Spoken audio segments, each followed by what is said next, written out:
What's up, everybody? Welcome back to another video. As we know, Crown Jewel was this past weekend, and as I'm recording this, it is literally probably like an hour, like 40 minutes from Monday Night Raw. So I'm gonna make this review brief. I'm not even going to review the card pretty much because this card was a predictable card going into it. Seeing the list of matchups, we all knew who was going to win and who was going to lose. Now, the show was pretty good. Drew McIntyre versus Seth Rollins is the best match on this card.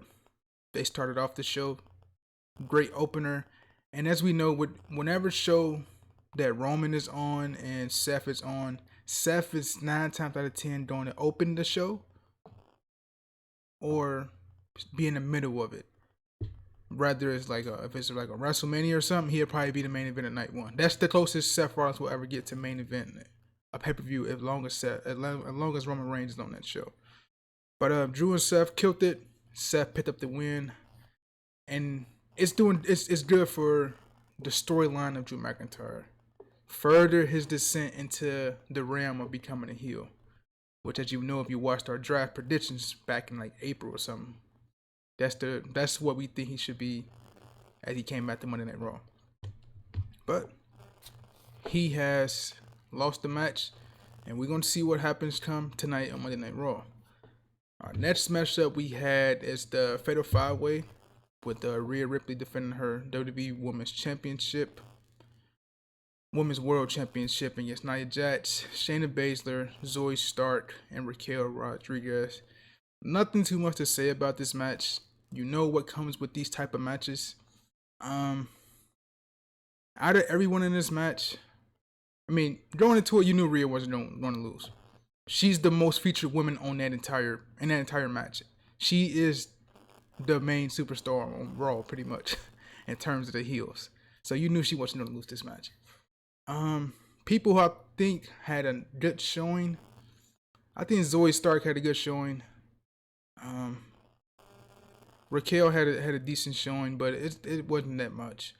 I get what Triple H is trying to do. He's trying his best to build these women up, but most people just don't care. Like, I think Shayna Baszler had potential, but I think Shayna Baszler might be too far gone at this point. Unless they just make her a heel, a badass heel that just go around beating the shit out of everybody. And she needs like a mouthpiece. She don't need to talk, and she need to change up her gear a little bit. Maybe that'll get her back on the foot on becoming like in a championship conversation. Zoe Stark is on the ascent. I see what he's trying to do with Raquel Rodriguez, but I think she was better when she was NXT as opposed to the main roster. I mean, granted, it's going to take time, but as it looking right now, no one's getting behind her. Maybe change up the theme song a little bit. Give her back her old theme. I don't know if CFOs or Def Rebel or whoever has something to do with her old theme from NXT, but give her that and maybe change up a few things. Nia Jax is cool. She's doing her job. I know a lot of people don't like Nia Jax, but Nia Jax is doing her job, which is being unlikable. So she's doing great at that. Our next match we had Solo Sikoa taking on John Cena. During this match, you knew exactly what was going to happen and what should have happened. The promo Cena cut, I thought Cena was going to win at first, but I'm like, going into this match, I'm like, Cena's about to leave soon, so he's going to lose this match, and best will happen. Solo, I liked Solo, right? But I think he was better when he was in NXT as opposed to the main roster. He's more of a Umaga ripoff. He's doing, I know he's paying homage to Umaga, that's his family, but he's doing a little too much of the Umaga shit. Like, he even did, in this match, he did the move where Umaga used to, into John Cena, actually. Consummate, you know what I mean? So he put John Cena in a trio wall, hit the ropes, and delivered a diving hit, but Umaga used to do that same move. I think Solo need to cut the Umaga shit out just a little bit, but he destroyed Cena. Right guy went over. Solo hit him with like probably like a billion Samoan spites. Cena, I mean, all you can do is laugh at this point, but Cena calling spots in the matches is just ridiculous. I mean, he gotta know when the fucking like the cameras or at least the production chart, like Kevin Dunn, don't know when to shoot John Cena when he's in the match, so we don't blatantly see him talking on TV on our feed. But Solo won, destroyed Cena. Right guy went over. Bianca versus Io, a very great match. And we had the return of Kairi Sane. If you don't know who Kairi Sane is, she was last with WWE in 2020 during the pandemic. And I like how they like bridged in the last time we saw Kairi was getting beat up by Bayley. And during the match toward the end, when Kairi helped Io retain the title, you seen the look on Bayley's face like she wasn't in on the plan of Kairi returning to help Io. So I'm want to see what that story plays out come Friday. That was a good tidbit, but none of the crowd didn't really know who she was. Like they didn't give her like no type of reaction. But it's Cairo. I mean it's Kairi who delivers one of the best elbow drops in the pro wrestling biz. So looking forward to that story. Next match we had Logan Paul versus Rey Mysterio. Know what you're gonna get here. Logan Paul is pretty good in the ring. Rey Mysterio, dope, Hall of Famer. The finish of this match saw one of Logan Paul's cronies. I don't know who this guy is. Maybe it's one of the guys on this little podcast or whatever. I don't know. But he came out there to try to help Logan Paul win the match. But Santos Escobar stopped him. And dude had some brass knuckles. And Escobar grabbed him away from him and chased him out. But Escobar left the brass knuckles on the apron. And Logan Paul saw that and he used them to defeat Rey Mysterio. So there's going to be two stories playing out here. One between Escobar and Rey Mysterio in the future, and Logan Paul, who is now the new United States champion, which is a good move for publicity-wise, so they can get that championship on like the social media platforms or whatever they want to do with it.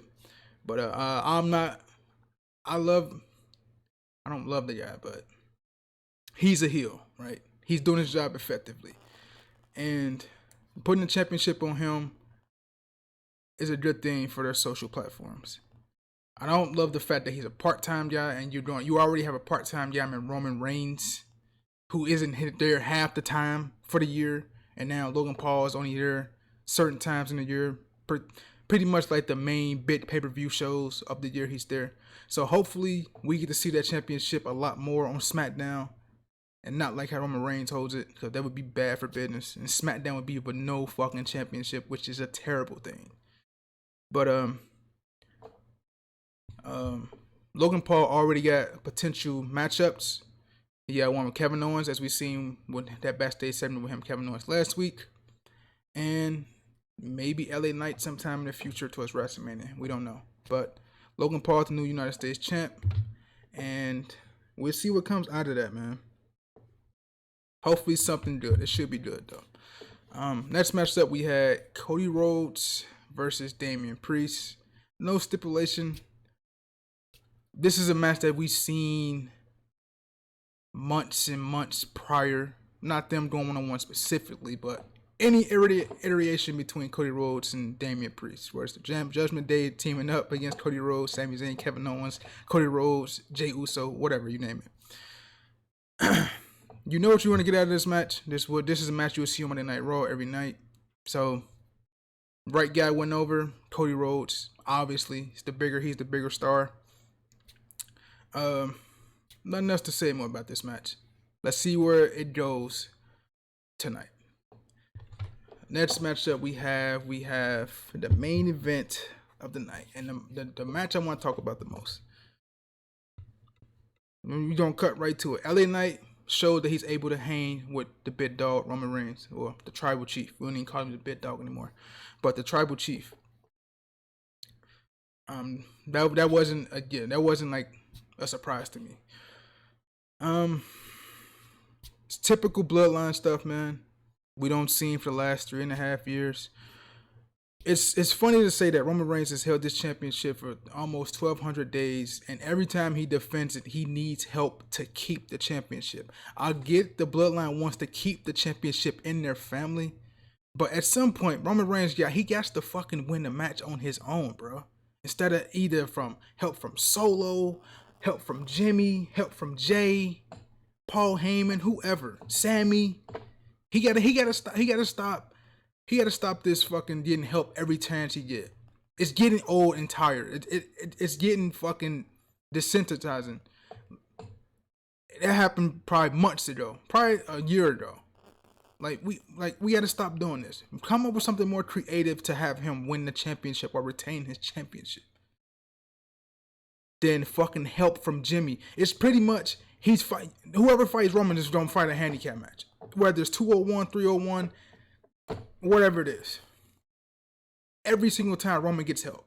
It's getting fucking annoying. And I love the Tribal Chief run, but man, this shit gotta stop, man. Come up with something more creative than having whoever go against him lose by fucking handicap. You might as well just put the stipulation handicap. It happened to Cody Rhodes at WrestleMania, Solo Sikoa helped Roman win. Happened to Drew McIntyre at Clash of the Castle, Solo helped Roman win. Happened to Sami Zayn in Montreal Elimination Chamber. The Usos helped Roman win. Sound like a broken record, don't I? Even though the Bloodline is the most effective story that WWE has had, this shit with Roman Reigns has to stop, bro. But it does open up potential for the upcoming WarGames match.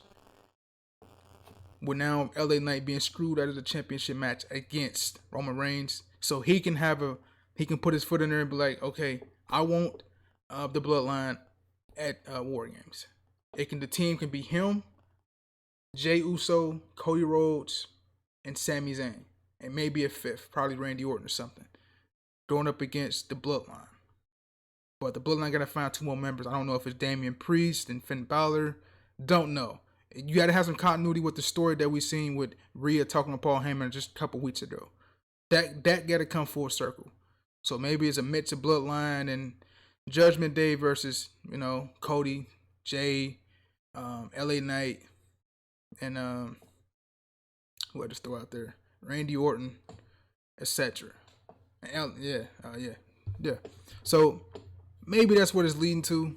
We'll see come Monday Night Raw tonight. Crown Jewel, predictable show. Go ahead and watch. You should watch Drew McIntyre versus Seth Rollins. You should watch Roman versus LA Knight. Just for LA Knight. Just same shit you don't see for the past 3 years when it comes to Roman Reigns matches. You ain't missing nothing. But that's my little quick tidbits on Crown Jewel 2023. We'll see what Monday Night Raw has in store for tonight. So if you guys enjoyed the video, man, make sure to like, share, comment, and subscribe down below. And I will see you guys in the next video. Y'all take it easy, bro.